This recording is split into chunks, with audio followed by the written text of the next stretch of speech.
Oh, hi there. I'm Blackbright, and it's a bit difficult doing these videos because, there's so many things to take into consideration.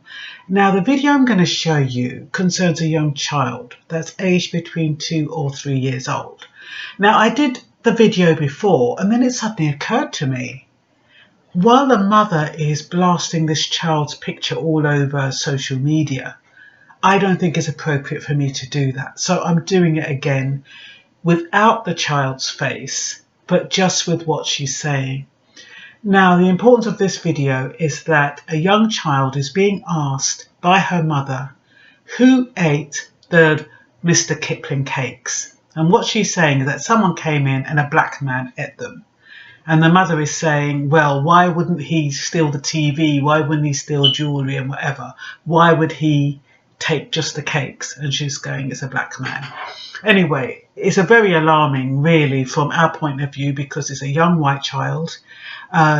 We all know the legacy of a situation where white women in particular accusing black men of crimes they did not commit, the serious repercussions of that.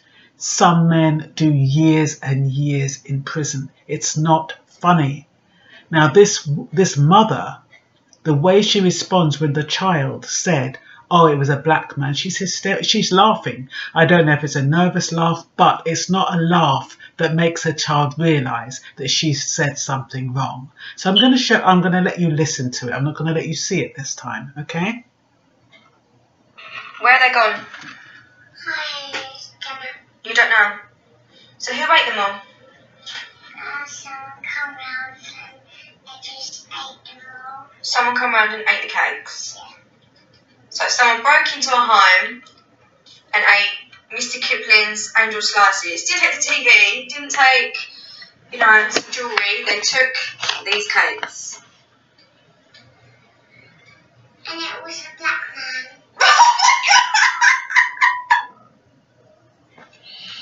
Yeah, it's alarming the way she responds to that, and the little child is looking pleased with herself because she feels as though she said something great, which only means that she's going to reinforce that and do that even more. And as she grows up, she may even feel as though she's going to be rewarded if she tells lies.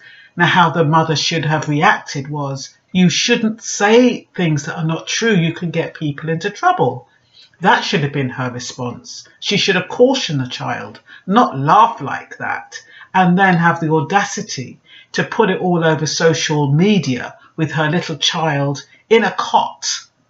I'm sure that child isn't more than 2 years old. I don't know when children these days learn to talk, but she's in a cot, standing up in a cot, and this is what the mother is saying.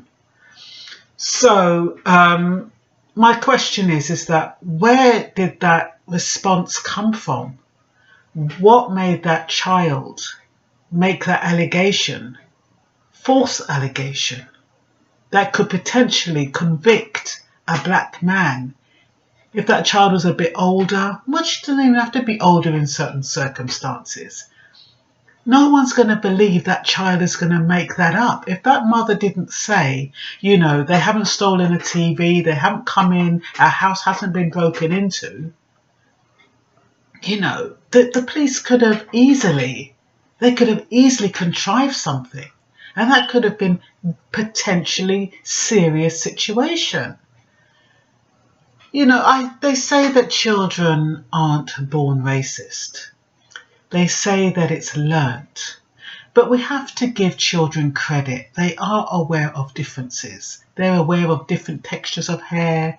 They're aware of different heights. They're even aware of different colour eyes. So it's not surprising that they're aware of different shades of skin. And what might happen is when a white child, asks a parent, why do those people have different shades? Why are they different? Why are they different colour to us? A white person may not even know how to answer a child. But instead of saying, oh, well, it's because they have more melanin or because they were born this side of the equator or whatever they choose to tell the child, they dumb it down. They ignore the question. And the child is forced to come to their own conclusion. They create their own stories, they have their own explanations, and that is how children learn. Then maybe when they go to school, they might have a little more exposure. They learn by the way, and depending on who's teaching them, along that way is how they draw their conclusions about why people are different.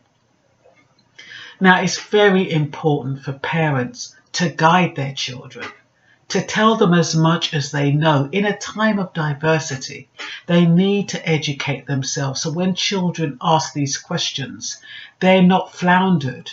They know how to respond, and they know how to respond in a responsible way.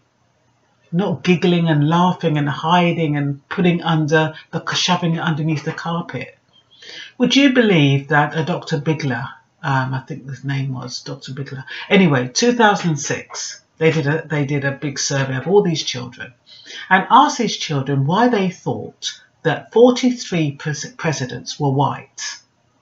This was before Obama got in. And would you believe that 26% believed it was because it was illegal to have a black president?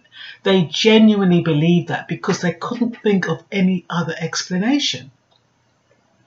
Now, I don't know if you know, but black people know that there were 2 black presidents in that line. It's hushed up, but there were definitely 2 black presidents if you research it in America. And so we know that that's true. But it's not taught in school, so children don't know that. So they may well think it's illegal to have a black president. I don't know, but that was the response they gave. So it is important to have interracial relationships, to have diverse friends, so children do not grow up with warped imaginations and make wrong assumptions about things. It's important in this day and age to educate your children, to guide them so that they are aware of who, what and why. We have libraries, we have Google, and even if you don't know, if a child says to you, oh, why are those people black? You can put it in Google these days. 3 sources say the same thing. You can more or less guarantee it's a fact. You can even tell the children now, oh, I'm not sure, darling, just look it up. You can find out for yourself, but don't dumb them down and make it look like, oh, this isn't something we shouldn't talk about. We should talk about. It's taboo. Oh, no, these black people, they're this and they're that. Creating a wrong impression. And so how that child, I don't know if it's the mother herself. I mean, she seemed a bit shocked by the response, whether it's her friends, whether it's her relatives, whether it's something she saw on TV. I don't know how she came to that conclusion to make that allegation. I have no idea. The little girl looks so cute. Little ponytail. Like I said, she's no more than 2 years old. Maximum 3 years old. But I'd say she's about 2.5. And, I really urge parents to, be careful, because children aren't born racist. And it is about teaching children about what's going on in the world today. They are young, they are full of a curiosity, they want answers. And when they ask questions, there's no excuse these days not to give fair answers. Don't let them grow up in fear. Don't let them grow up with apprehensions. Don't let them going around accusing people of doing things that they haven't done. That is very, very dangerous. And too many black men have suffered at the hands of white women who have lied, who've said they raped them when they didn't. And I do have a long list of how that's happened from the 1900s to the year 2000. People are still doing it. So let it stop here, please. Teach your children it's not difficult, that there is fairness in the world, and that we're all created equal. Like Nelson Mandela said, children, we weren't born to hate, we were born to love, and it's so much easier to love. I'm not quoting him exactly, but that's the principle of what he's saying. And Martin Luther King, what did he say? Judge not a man by the colour of his skin, but by the depth of his character. So I leave you with those two famous quotes and hope we have a lovely, fair life. That's a bit idealistic, but you know what train I'm on. Okay, that's all for now. Bye-bye.